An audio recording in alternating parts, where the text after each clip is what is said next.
ስምንተኛው ሺህ አቤት ቆቡ ያለው መርካቶ፣ ሻሹ ያለው መርካቶ፣ መስቀሉ ያለው መርካቶ፣ ከበሮው መርካቶ፣ በገናው መርካቶ፣ አቤት ጉድ ካባው ቀሚሱ መርካቶ። እነማ ሆይ የመርካቶ ቆብ፣ እነ አባ ሆይ የመርካቶ ቆብ፣ እነ መምሮ የመርካቶ ሻሽ። እናቴ ልጅ እውነተኞቹ የተዋህዶ ልጆች ልባቸው ነው ሻሹን የጠመጠመው፣ ልባቸው ነው የመነኮሰው ቆቡን ያደረገው። መንኩስና እኮ መላእክትን መሆን ነው። እጄ ነውር ተጣብቃ እንደሆነ አዎ ከትል ጋር እየተጫወተ እድል ፈንታዬ ከእግዚአብሔር ዘንድ ነው። በቤቴ የመጣውን እንጀራ ሳይበላ ሄዶ እንደሆነ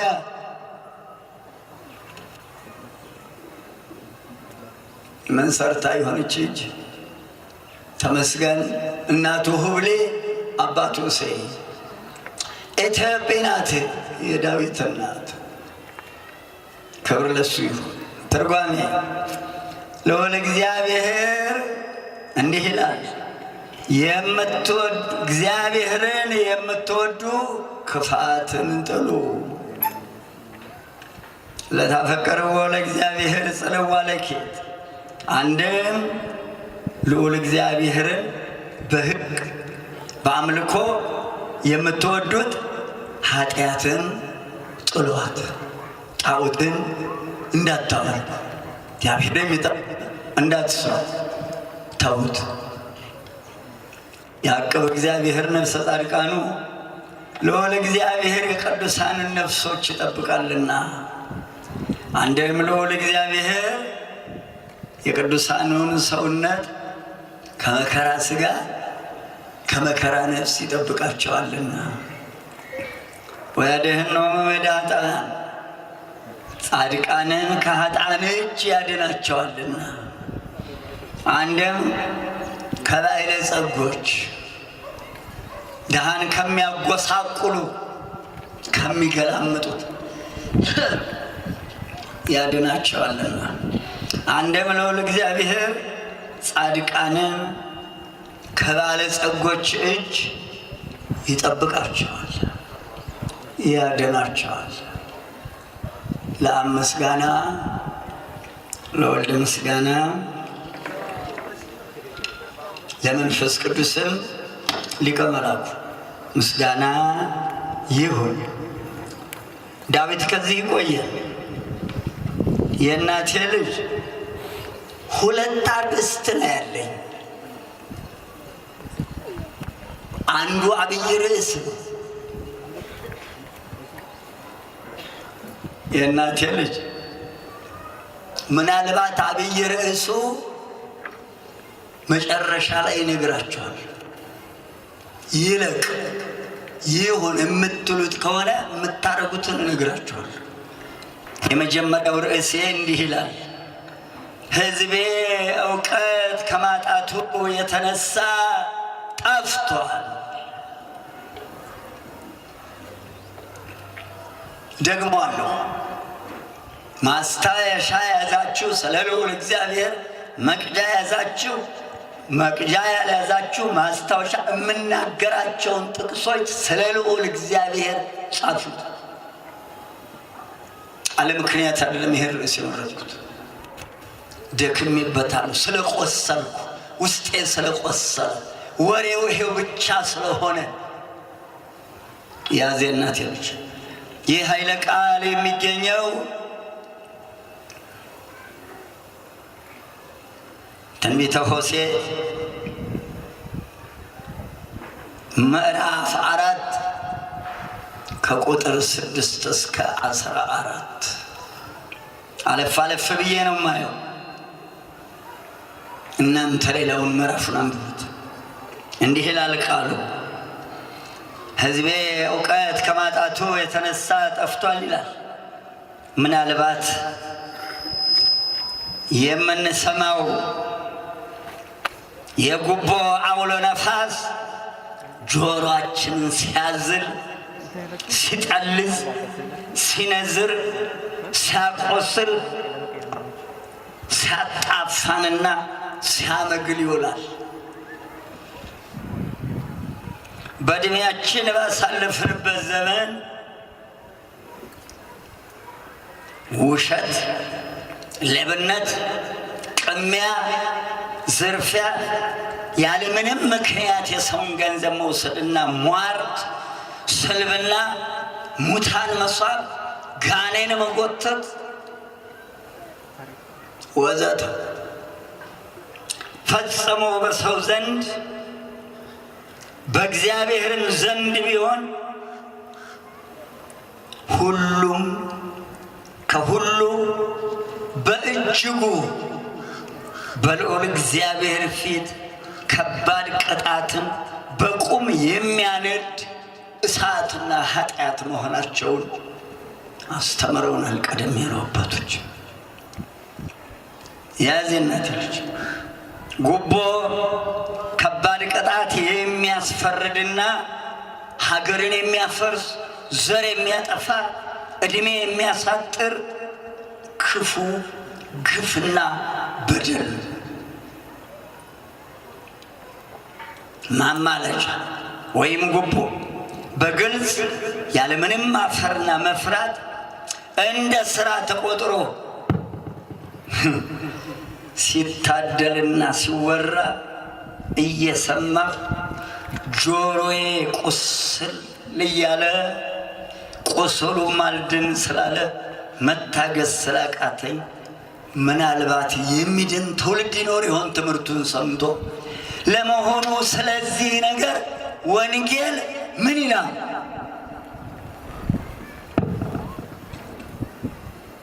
ትውልድ ይድን ይሆን በማለት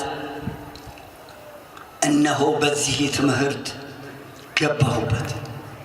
ምናልባት እኛ የበጎቹ ጠባቂዎች ለበጎቹ የሚገባውን የለመለመ መስክ ለመላሜ ስጋንና ለመናቤ ነፍስን የሚያስገኘውን የእውቀት የትምህርት ሳርና ውሃ ለበጎቹ አልመገብን ይሆን? ለበጎቹ ባለመመገባችን ይሆን? ምናልባት በዚህ በትምህርት በሆሴዕ በትንቢቱ ይህን ትምህርት ያላስተማርነውን ካህን ያላስተማርነውንም ወይም ያላስተማረውን ካህን ነቢዩ በትንቢቱ ምን ብሎ እንዳስቀመጠው በነቃ ሕሊና ሁናችሁ ታዳምጡት ዘንድ በልዑል እግዚአብሔር ስም እማጸናችኋለሁ።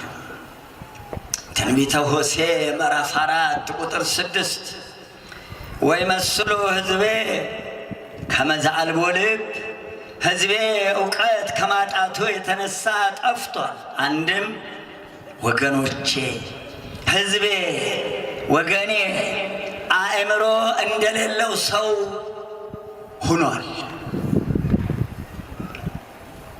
እስመ ለከ ይሄ ያደገከ ለልብከ ወአነ ይሄ ያደጉከ፣ አንተም እውቀትን ጠልተሃል ካህኑን፣ እኔም ካህን እንዳትሆን እጠላሃለሁ።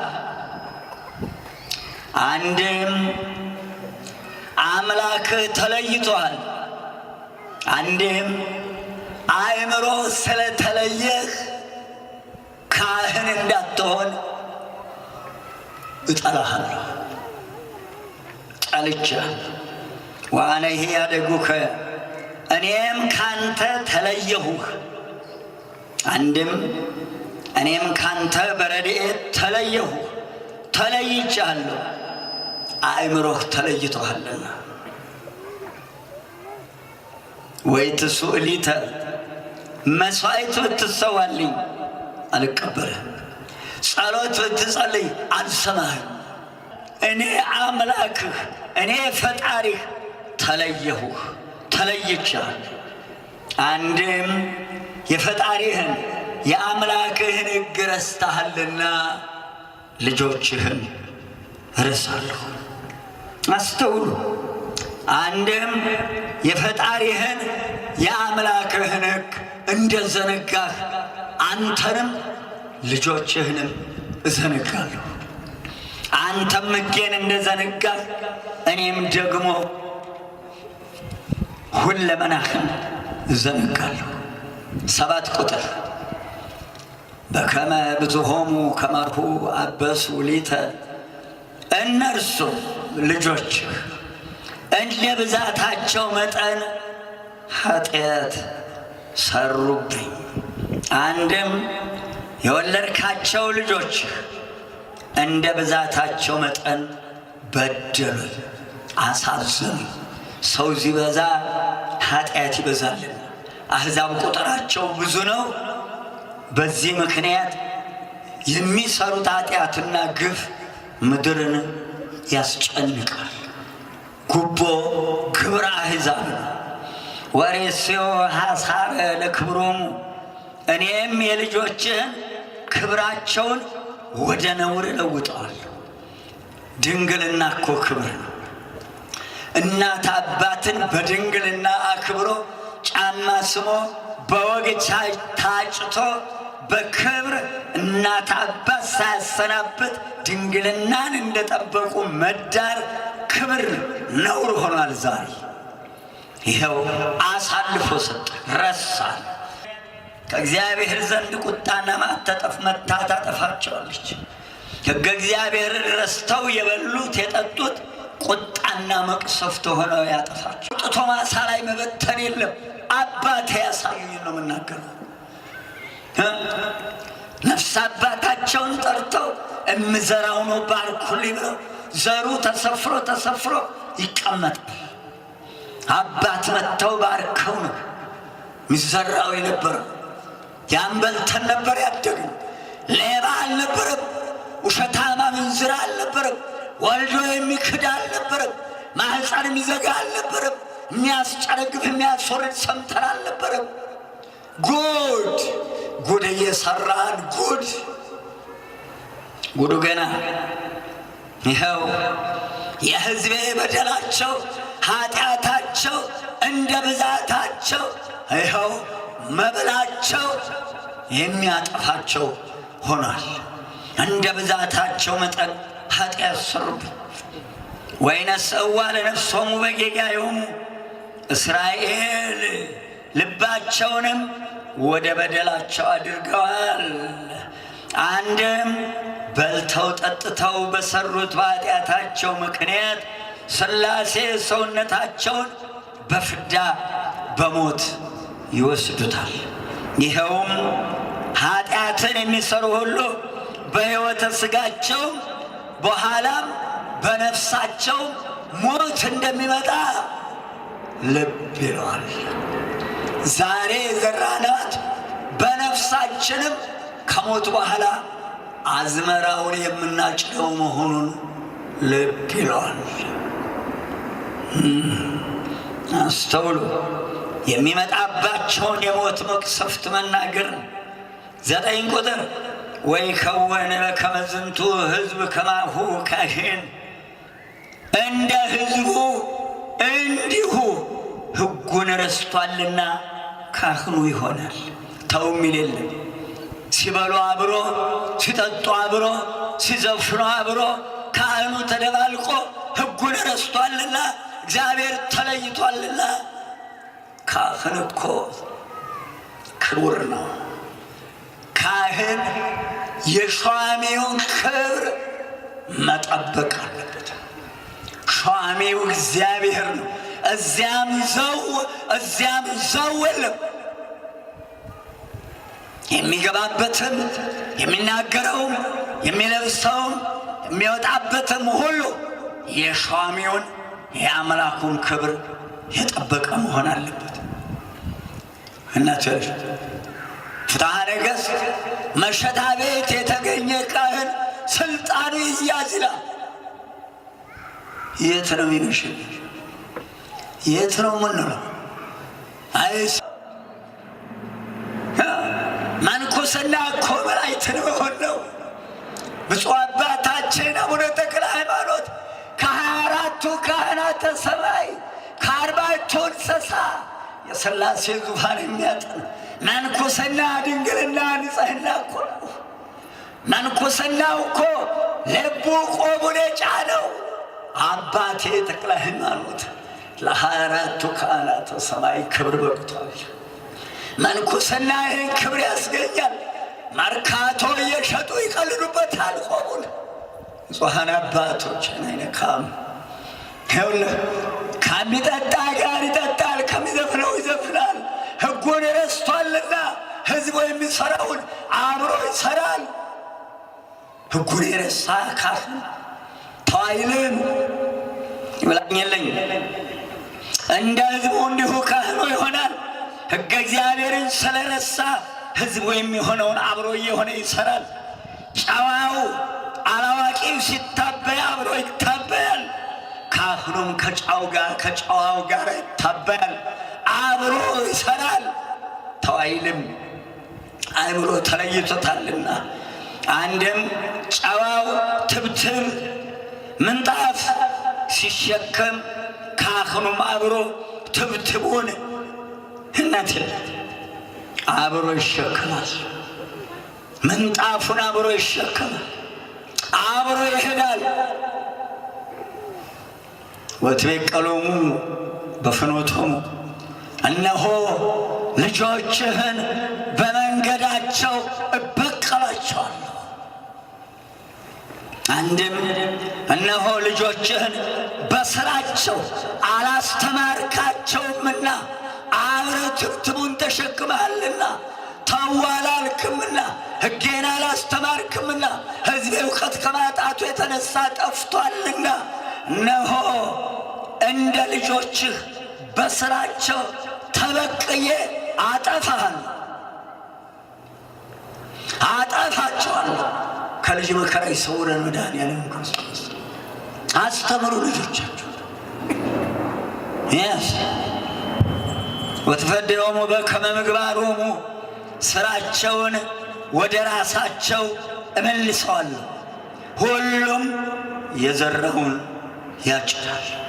ልጆችህን እንደ ሥራቸው መጠን ለእያንዳንዳቸው ፍዳቸውን እከፍላቸዋል። የሚዘፍኑ መንግሥተ ሰማያት አይወርሱም ይላል። አብረው የሚያጨበጭቡ ይወርሳል ተብሎ አልተጻፈም።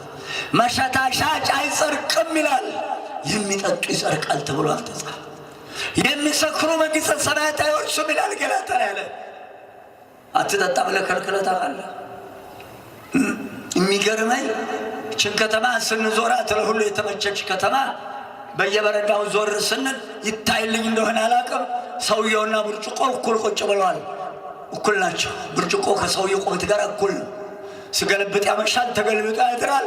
በለው ስም ስናወጣ በለው ብለን የለም እንዴ? በለው ነው እኮ እንግዲህ ወዲያ ምን አለ ብለው አደፍርስ አልከው ደፍርሶ የለም እንዴ? አሸብር አልከው ዓለም ሙሉ ተሸብሮ የለም እንዴ? ናደው አልከው ዓለም ተንዶ የለም እንዴ? ተው የሚላለ ሚከለክላለ። ይብላኝላቸው መጠጥ የምትሸጡ ሰዎች ዘር አይወጣልህም፣ አትልፋ። ቢያመነዝር ትዳሩን ቢፈታ የእናንተ ልጅ ያልሆነ ስራ ጣጥቶ ሰርቶ ጫቱን በልቶ አለ እንደ ጫት ነግዶ ማትረፍ፣ ጠንባሆ ጫት ነግዶ ሱስነት ያለው ነገሮች አስክረ ወገንህን ናላውን አዙረ የሰው ትዳር እያፈረስ እያበጣበጥ ወንድም እያጋደል ዘር ይወጣል ብለህ መንግሥተ ሰማያት ወርሳለሁ ትጠብቃለህ ይላል መጽሐፍ። ትከለክላለህ። አብረሃል ለምገለብጠው ጣጣ ሁለቱን አይነሳም ይላል። የለህ እዚሁ ያልተጻፈ ነገር የለም። ወጸሐፋችን እንኳን ሰከረ አብስቶ የሚጠጣ መንግሥተ ሰማያት አይወርስም። ትርጓሜ ጳውሎስ 11ኛው ዕብራውያን ምዕራፍ መውለድ ያልጨረሰ እንኳን መጠጥ የኮመጠጠ እንዳይበላ አፍለኛውን ይብላ ነው የሚለው። ጽንሱ እንዳይበላሽ፣ ማህፀኑ እንዳይበላሽ፣ ደሙ እንዳይበላሽ ዘሩ እንዳይበላሽ፣ ነቀዝ የበላው ክፉ ትውልድ፣ ተምች የበላው ተምች ትውልድ እንዳይወለድ በለው። ማን ይመልሳል? ዛሬ ይታወጅልሃል። ማታ የመጠጡ አይነት የምኑ አይነት ይታወጅልሃል። አዳምጥ። ከገሙ አይቀር ብስብስ፣ ከጠነቡ አይቀር ጥንብት። አንድም ልጆችህን እንደ ሥራቸው መጠን ፍዳቸውን እከፍላቸው። ይኸውም የካህኑ ልጆች ማለት ልዑል እግዚአብሔር እንዲጠብቅ አደራ የሰጠውን ሕዝብ ማለት ነው። የካህኑ ልጆች ማለት እንዲጠብቅ፣ እንዲያስተምር፣ ከክፉ መንገድ እንዲመልስ የተሰጠው ሕዝብ ልጆቹ ናቸው። ካህኑ ሕጌን ረስቷል። ሕዝቡን ጨርሶ ሕገ እግዚአብሔርን አለማስተማሩን መናገር። ልጆችን ረስቷል፣ ሕጌን ረስቷል፣ አንተንም ልጆችህንም እረሳለሁ። ወዮልህ! ይህ አለማስተማሩ ነው። ልጆችን ረስቷል። በልጆቹ ላይ ማለት በሕዝቡ ላይ ልዑል እግዚአብሔር እንደ ሥራቸው መጠን ፍዳቸውን እከፍላቸዋለሁ፣ በመንገዳቸው እበቀላቸዋለሁ ያሰኘው የካህኑ አለማስተማር ነው። ቁጥር 10 ይበሉ አይጸግቡ፣ ሲበሉ አይጠግቡም። ቀንና ሌሊት አለ እንግዲህ ምን በለው። ሲበሉ አይጠግቡም፣ ይጠጣሉ አይረኩም፣ ሲያመነዝሩ አይወልዱም። ጉድ! በግብረ ሰዶም መውለድ አለ። ሰዶም፣ ገሞራ፣ ሲባማ፣ ሲባዮን፣ አዳማ 5ቱ አውራጃዎች ዘር የማያስገኝ ሥራ ወንድ ለወንድ ግብረ ሰዶም ሰሩባት። እግዚአብሔርን ተገዳደሩ። እስካሁን ድረስ ይህን ግብረ ሰዶም የፈጸሙባት መሬት እግዚአብሔር አምላክ እነሱ ዘር እንደማያስገኝ ዘር የማያስገኝ ሥራ እንደሰሩባት እነሱ ይህን ሥራ የሰሩባት ሀገር እስካሁን ተተክሎ አይበቅልባትም፣ ዘር ተዘርቶ አይበቅልባትም። ዘር እንዳይገኝባት አድርጎ እግዚአብሔር ከምድረ ገጽ አጠፋት። ዛሬ ሴቱም ዘር የማያስገኝ ሥራ እየሰራ ነው ያለው። ያመነዝራሉ። ልጆች አይበዙም። ተጽፏል እኮ ወደን አይደለም ይህንን የምንሰራው። ወዮልሽ ቤተሳይዳ፣ ወዮልሽ ኮራዚ! በሰዶምና በገሞራ ላይ ተደርጎ የነበረው ቁጣና መዓት በአንቺ ላይ ተደርጎ ቢሆን ኖሮ ሰዶም ገሞራ ንስሐ በገቡ ነበራ፣ ጻድቃን በተሰኙ ነበራ ሰዶምና ገሞራ። አቤት! ይህ የሚያመለክተን በዚህ ዘመን እዚህ ውስጥ ለገቡት ከሰዶምና ከገሞራ ምን ያህል ከባድ መቅሰፍት እንደሚወርድባቸው ያስተምረናል። ስለዚህ ሕግህን ረስተህ ሕጌን ረስተህ ያላስተማርካቸው ልጆችህ ቀንና ሌሊት ያመነዝራሉ፣ አይበዙም። አለ ደግሞ የሚጎርፈው ላስቲክ አለ ደግሞ እንዳይወልዱ የሚያደርግ ቢያመነዝሩ እንዳይበዙ የሚያደርግ በለው እንግዲህ እህነት ልጅ። ስለዚህ ያመነዝራሉ፣ አይወልዱም፣ ይጠጣሉ፣ አይረኩም። ምን ያልተጻፈ ነገር አለ?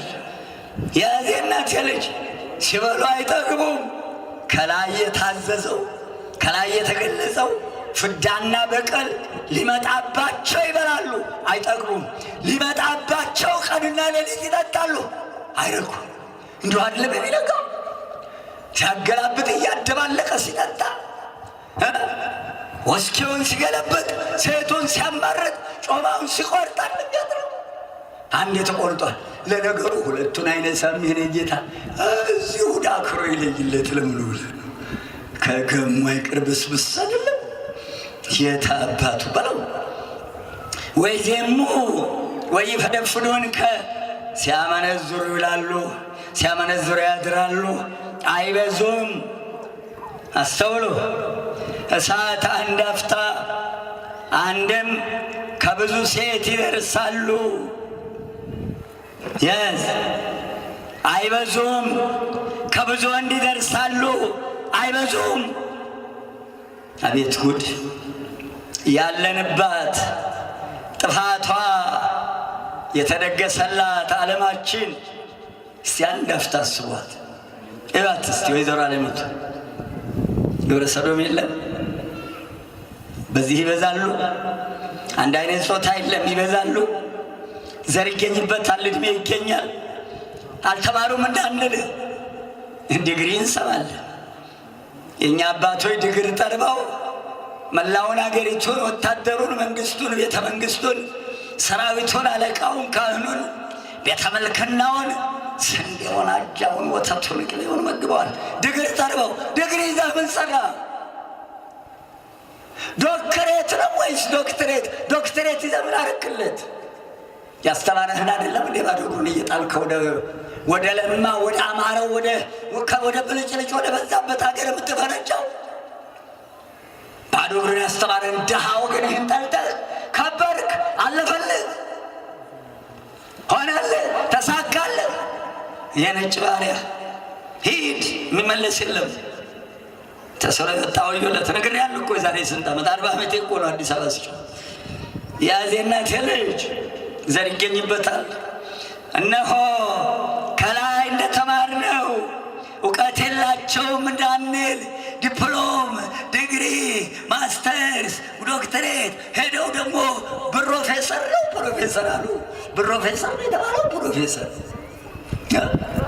ያዘና እዚህ ተደረሰ። ምን አረክለት? እውቀት የላቸውም እንዳንል ይሄ ይሰራል። አልተማሩም እንዳንል ይሄን ያደርጋሉ። ወንጌል አይሰሙም እንዳንል በሞባይሉ፣ በኮምፒውተሩ፣ በቴሌቪዥኑ እናንተናም ቤት እናንተናም እናንቶኔም ሁሉም በየቤታቸው ይዘውታል። ወንጌሉ አላዩትም። ማመንዘር፣ ቅጡ የጠፋ ከስራት መውጣት ፍዳ እንዳመጣ አላዩም። የአዋቂ አጥፊ ንስሐ የለውም። ዕብራውያን 11 አይደለም ዕብራውያን 6 ከ4 እስከ 8 አደራ ብያለሁ። ጥቅሱን ጻፍ። ዕብራውያን 6 ከ4 እስከ 8 የመንፈስ ቅዱስን ጸጋ ቀምሶ ያወቀ ወደ ኋላ ተመልሶ የሳተ በንስሐ ማደስ አይቻልም። አልተማሩም እንዳንል ያውቃሉ። የሚሰሩት ስራ ዘር አያስገኝም። እግዚአብሔርን የሚያሳዝን ነው። ስለዚህ እናት ልጅ ስለዚህ ከላይ እንደተማርነው ወይመስሉ ሕዝቤ ከማልቦ ከመዛልቦ ልብ ይላል። ሕዝቤ እውቀት ከማጣቱ የተነሳ ጠፍቷል። እነዚህ ምህረት፣ ይቅርታ እነትል ሕዝቤ እውቀት ከማጣቱ የተነሳ ጠፍቷል ይላል። እነዚህ ምህረት፣ ይቅርታ ይደረግላቸዋል ተብሎ ልቶ በዕብራውያን በተናገርኩት ሁለተኛ ጴጥሮስ 2:19 እስከ 22 የመንፈስ ቅዱስን ጸጋ ቀምሶ የበደለ ንስሐ የለውም። በንስሐ ማደስ አይቻልም። በየሰዓቱ በየዕለቱ ያለ እረፍት ከብዙ ሴት ከብዙ ወንድ ይደርሳሉ፣ ፈጽሞ አይበዙም። እስመ ኀደግዎ ለእግዚአብሔር አምላኮሙ ልዑል እግዚአብሔርን መጠበቅ ትተዋል፣ ሕጉን ትተዋል። ፈጣሪያቸው ልዑል እግዚአብሔርን በሕግ በአምልኮ ትተውታል፣ ረስተውታል። በዚህ የተነሳ ለሁሉም እንደየሥራቸው ፍዳ የሚያመጣባቸውን በቀል ይቀበላሉ። መዝሙር 93 እግዚአብሔር እግዚእ መስተበቅል፣ እግዚአብሔር መስተበቅል ገሃደ። የበቀል አምላክ እግዚአብሔር ተገለጠ። ለትዕቢተኞች፣ ለኃጢአተኞች፣ ለግፈኞች፣ ለበደለኞች እንደየሥራቸው ፍዳቸውን ክፈል። ምዕራፉን ተናግሬያለሁ። እንግዲህ በጎቹን እንዲጠብቅ በእውቀት በጥበብና በችሎታው ተመርጠው እና በመሐላ በሕዝቡ ላይ በደል አንፈጽምም፣ በተመደብንበት በትክክል እንሰራለን ብለው ቃለ መሐላ ፈጽመው የተሾሙ ኖሎተ እስራኤል የእስራኤል እረኞች በእስራኤልኛን መናገር ነው። ነገሥታቱን፣ መሳፍንቱን፣ መኳንንቱን፣ አለቆቹን፣ ሕዝቡን፣ ሰራዊቱን፣ ካህናቱን የሚጠቀልል ነው።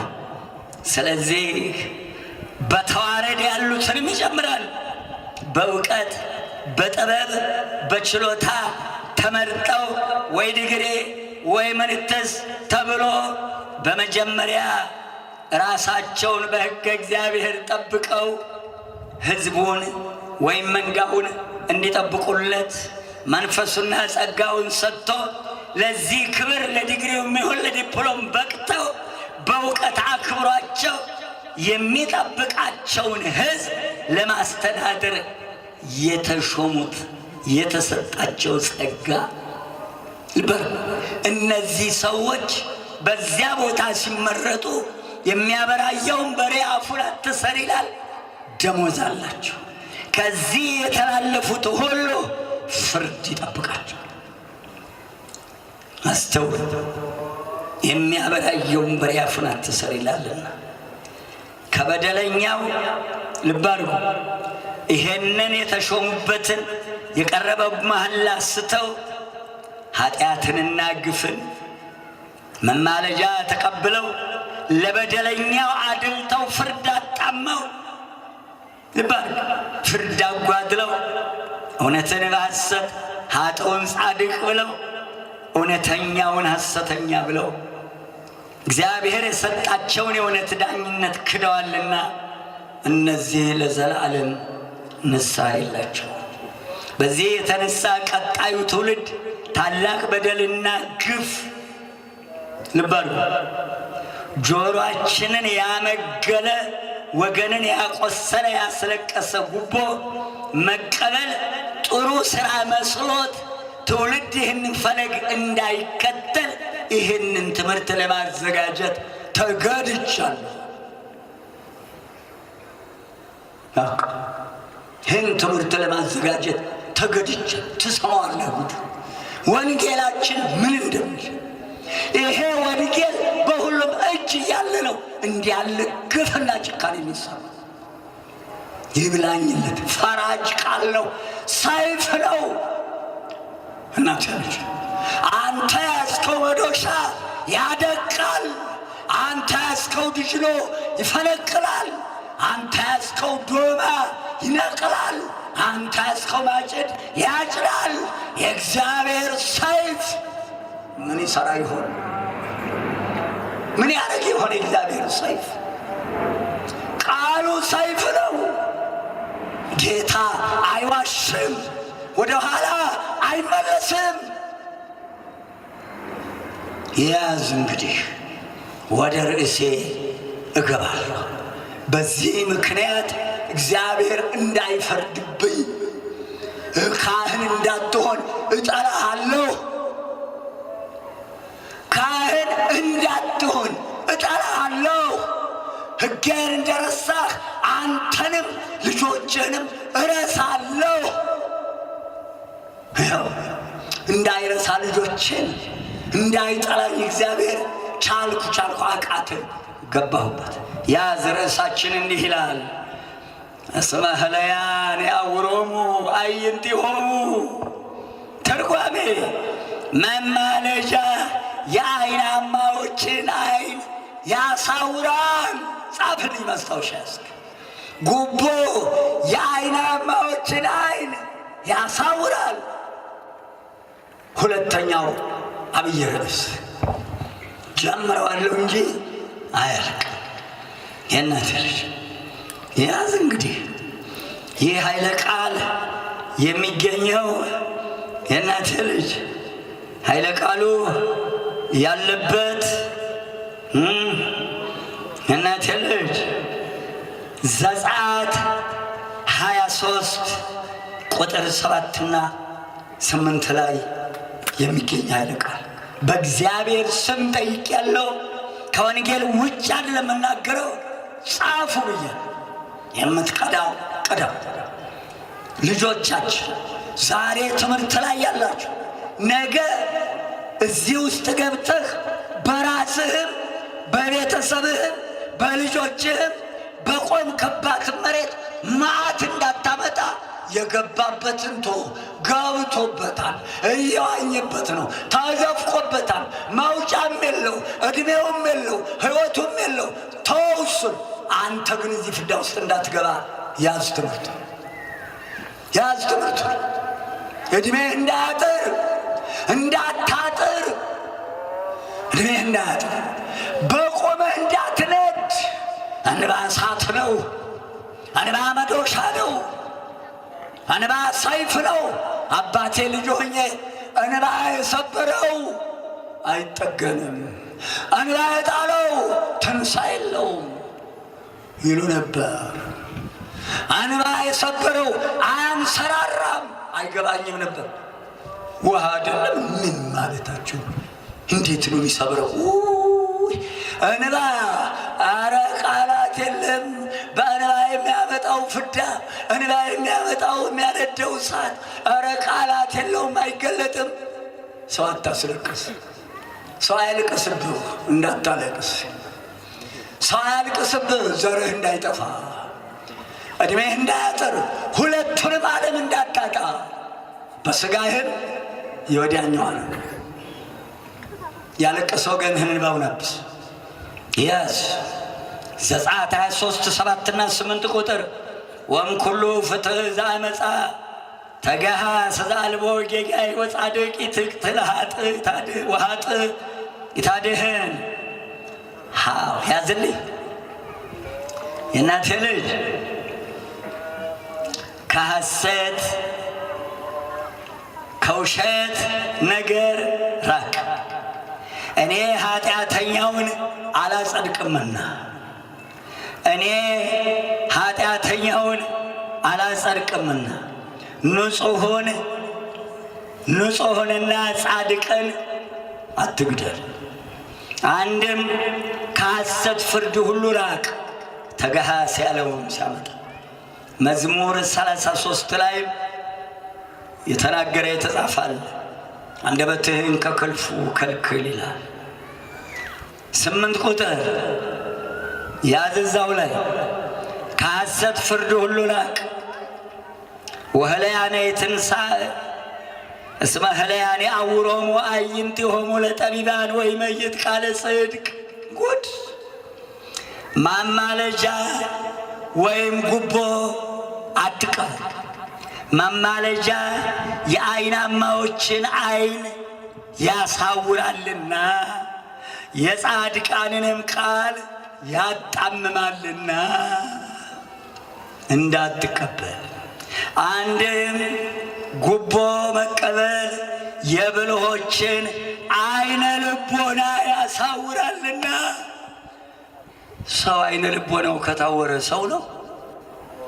እንደው በመድኃኔዓለም እስቲ አንድ ሰው ምርጫውን የሚነግረኝ አሁን እንደው ጌታ መጥቶ እንደው አንዱ በመድኃኔዓለም አንድ ሰው ትመልስልኛለህ? አንተ ዓይነ ልቦናን ላጥፋ ወይስ ዓይንህን ላጥፋ ቢልህ የትኛው ቢጠፋ ይሻላል?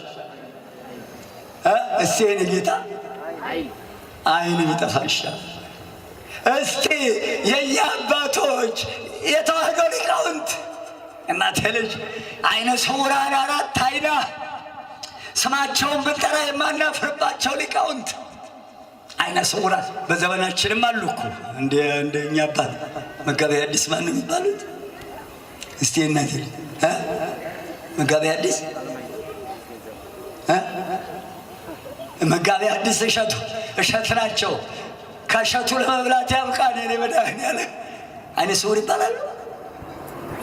አፍራለሁ እኔ አየኸው ሊቃውንቱን ዓይነ ልቦናቸው ብሩህ አባቴ ሊቀ ሊቃውንት አለቃ እያለው 4 ዓይና የታወቁ አባት ዓይነ ስውር ብያቸው አላቅም። ይቅር ይበለኝም በመናገሬ ዛሬ በረከታቸው ይድረሰን።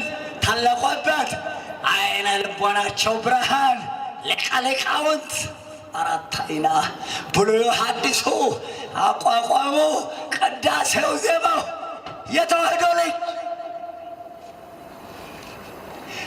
እነሆ ጉቦ አይነ ልቦና ያሳውራል፣ አእምሮ ያጠፋል፣ ዘር ያጠፋል፣ ስርን ያቀላል።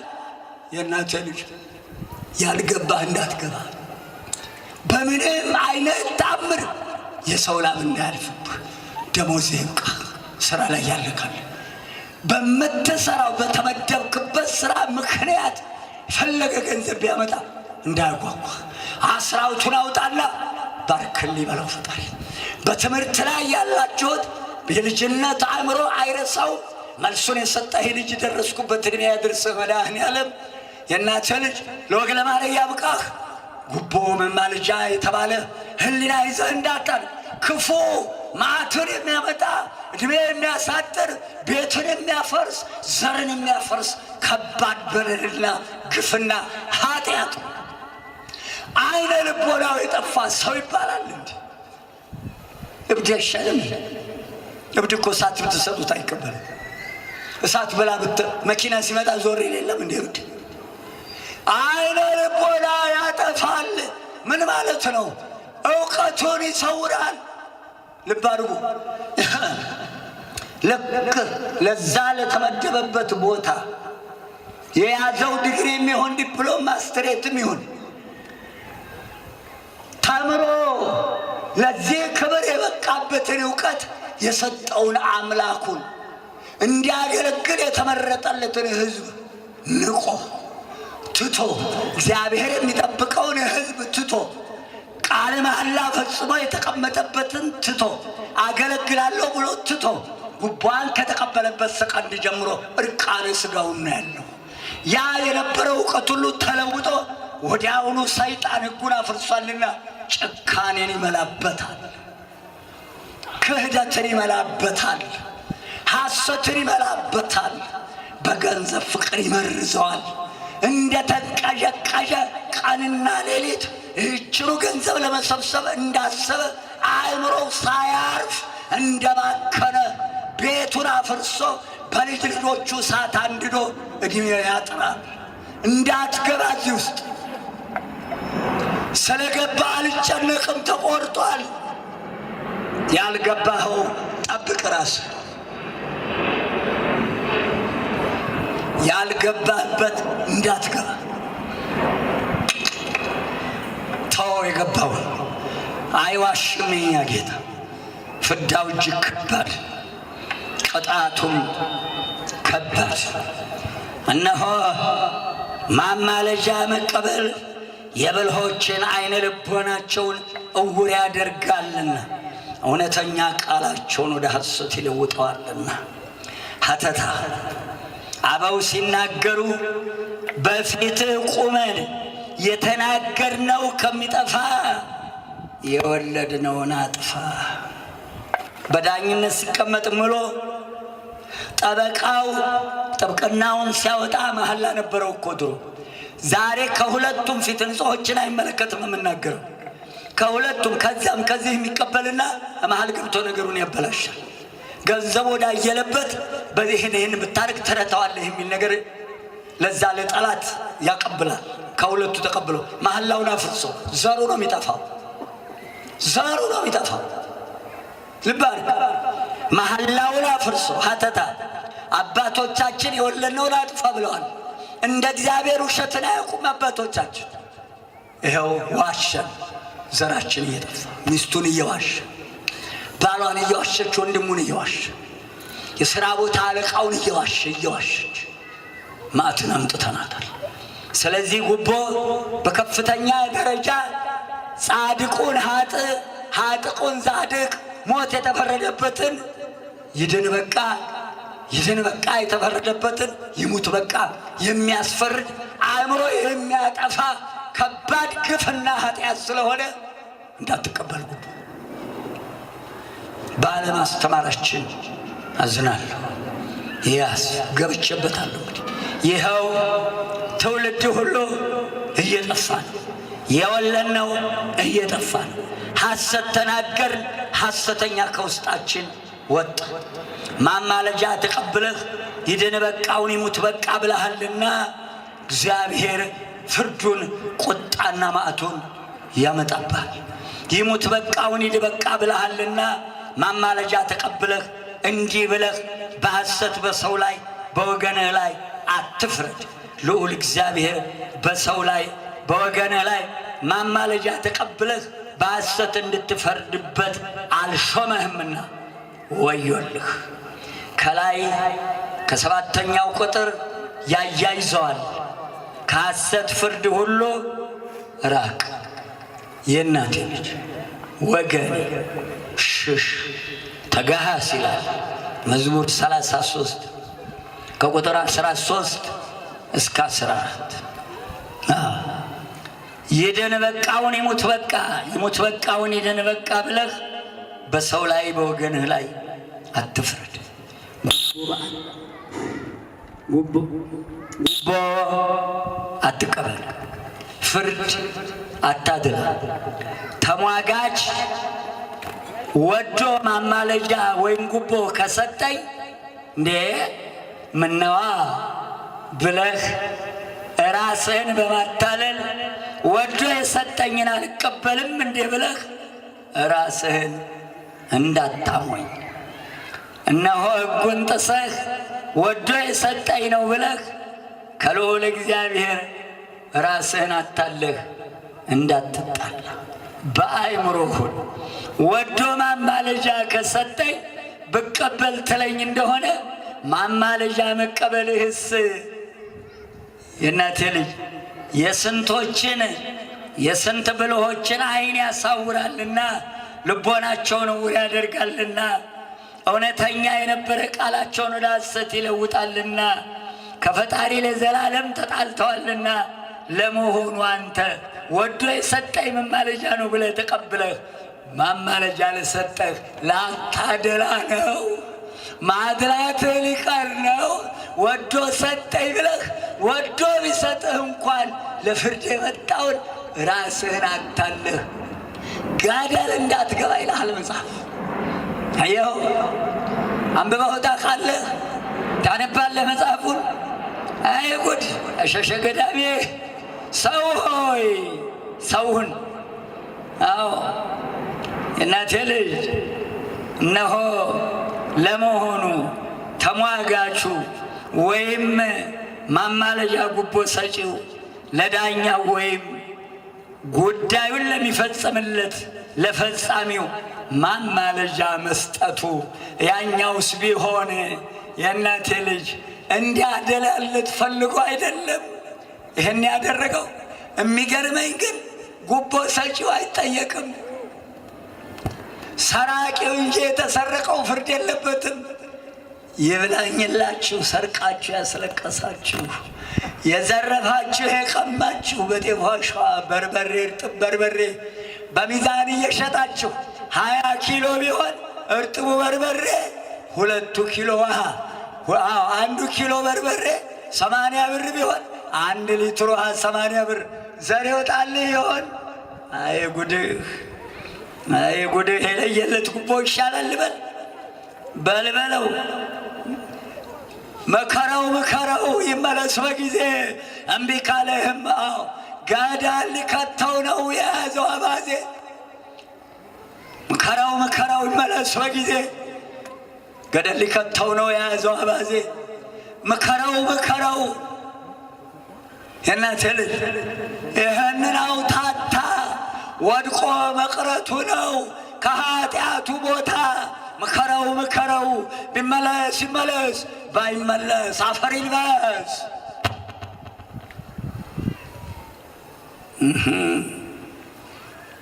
ልጠቀልለው ነው የእናቴ ልጅ። ሰዓት የሚሄደዋል። ክብር ለመድኃኔ ዓለም። የእናቴ ልጅ ከላይ እንደተማርነው ማማለጃ ወይም ጉቦ የአዋቂዎችን የብልሆችን ዓይን ያሳውራልና የጠቢባንን ልቦና ያሳውራል፣ እውር ያደርጋልና ይላል ወንጌላችን። ጥቅሱን እየነገርኩ ትርጓሜ ነው እየጻፍኩ ያለሁት። እነዚህ ተሿሚዎች ጉቦ ከመቀበላቸው በፊት ልዑል እግዚአብሔር በሰጣቸው እውቀት፣ ችሎታና ጥበብ ለተመደቡበት ለተሾሙለት ሕዝብ ቦታ ብቁ ተብለው ይሾማሉ። ቃለ መሐላ ይፈጽማል።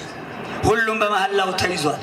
ነገር ግን ጉቦ በተቀበሉ ጊዜ ብልሆች አዋቂዎችና ጠቢባን የነበሩ በጠቅላላ አይነ ልቦናቸው መታወሩ የአዋቂ አጥፊዎች በመሆናቸው መማለጃ ተቀብለው የልዑል እግዚአብሔርን ዳኝነት አጣመዋልና የልዑል እግዚአብሔርን እውነተኛ ፍርድ በማጣመማቸው ምክንያት ልዑል እግዚአብሔር ተቆጥቶ ፍጹም ክብሩን፣ ዕውቀቱን፣ ጸጋውን፣ ጥበቡን፣ ማስተዋል የሰጣቸውን ጥበብ ሁሉ በገፈፋቸው ጊዜ ለዘላለም አይነ ልቦናቸው መታወሩን መናገር ነው።